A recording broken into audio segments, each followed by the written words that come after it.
शम्भोदरं परं सुन्दरमेकदण्डं पीताम्बरं त्रिनयनं परमपवित्रं बुद्धदिवाकरं भौजलकान्तिकं दिग्नेत्रं सकलविहरणामि श्रीगणेशाय श्रीजगदम्बाय नमः।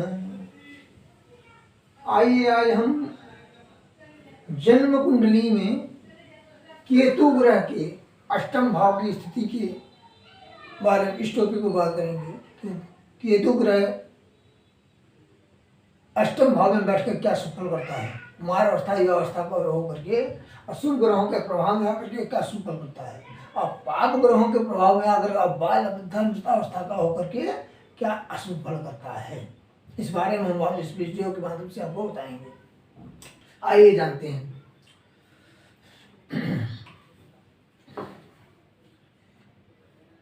यदि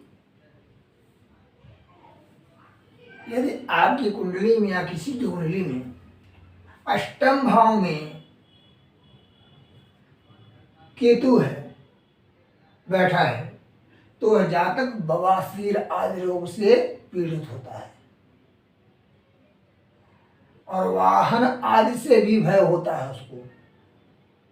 धन का भी नुकसान होता है और धन की अप्राप्ति बने, धन का नुकसान होना मतलब जो दिया हुआ धन न प्राप्त होना, दिया हुआ धन प्राप्त न होना। और यदि कहते हैं यदि केतु वृश्चिक राशि में हो तो धन का तो लाभ करता है लेकिन स्वास्थ्य के लिए हानिकारक करता है। तो इसमें कह रहे हैं केतु वृश्चिक, कन्या, मेष, मिथुन और राशि का हो। अब केतु वृश्चिक राशि में और या मिथुन राशि में या मेष राशि में या वृष राशि में,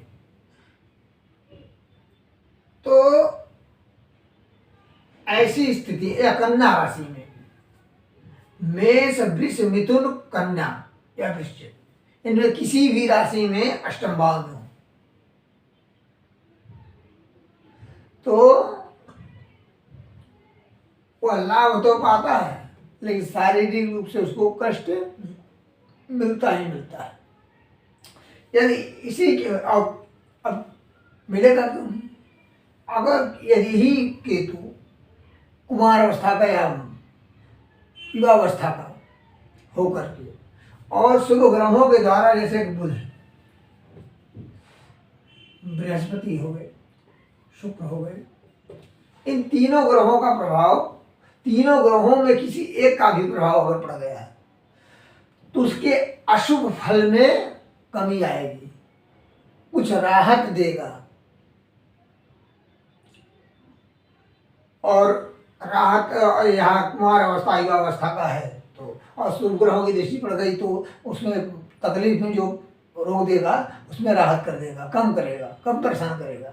यदि ऐसे केतु पे बाल अवस्था का, वृद्धावस्था का, मृतावस्था का केतु अष्टम स्थान में बैठ करके मंगल के द्वारा, या तो मंगल यहाँ हो, शनि हो, क्षीण चंद्रमा हो और सूर्य हो, यहाँ शनि देव हो, तो ऐसे केतु पर यदि सूर्य, क्षीण चंद्रमा, मंगल, शनि, राहु ऑलरेडी यहाँ होगा ही, तो उसको और कष्ट पहुंचाएगा। बाल वृद्धावस्था के केतु पर यदि पाप ग्रहों का प्रभाव पड़ता है तो वह जो है अधिक नुकसान करता है। और यदि वृश्चिक राशि में, पहले वृश्चिक राशि में ही अगर केतु बैठा है तो वह जातक जो है निर्धन होता है, धन उसके पास टिकता नहीं है, धर्म का नुकसान होता रहता है। जो उन्होंने बताया है, व्यर्थ बहुत बात बोलने वाला होता है, जिसका कोई अर्थ नहीं, जिसका कोई मतलब ना निकले, बहुत ज़्यादा जरूरत से ज़्यादा बोलने वाला होता है।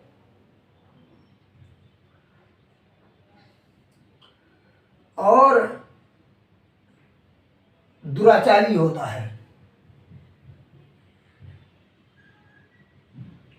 व्यसनी होता, कई तरह का व्यसन पाल के रखता है, तरह तरह की, धूर्त और कुष्ठ रोगी होता है। तो साधन के लिए तो कुछ लाभ कर देगा, लेकिन शारीरिक रूप से जो है नुकसान पहुंचाता ही है। तो जितना जितना शरीर इस केतु पे, कुमार अवस्था युवावस्था के केतु पे जितना जो है शुभ ग्रहों का प्रभाव रहेगा, उतना ही वह शुभ फल प्रदान करेगा। और वह बाल वृद्धमतावस्था का केतु पर यदि मंगल, शनि, राहु, सूर्य, अक्षर चंद्रमा का प्रभाव पड़ता है तो उतना ही वह कष्ट प्रदान करता है। यदि ऐसी स्थिति पड़ती है तो आप जो है राहु केतु के द्वारा का जो है शांति कराएं। कैसे शांति होगी? पूर्ण रूप से अक्सर देखते हैं कि जो है तांत्रिक मंत्र का जप करवा दिया और हो गया, वर्तमान में तो ठीक हो जाता है, फिर जो कुछ दिनों के बाद फिर शुरू हो जाता है। इसलिए वैदिक मंत्र क्या है राहु का? ध्यान से सुनिए। ओम कयानुष्ठित आबोधोति सदा वृद्धः सखा कया शिष्टयावृतम् नमः।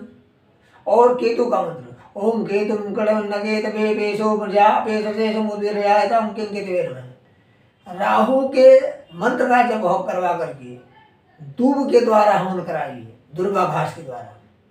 और केतु का मंत्र जपवाने पे कुशा के डाब की जो है, कहीं डाब कहते हैं कुशा को, उसके कुछ से हवन करवाइए।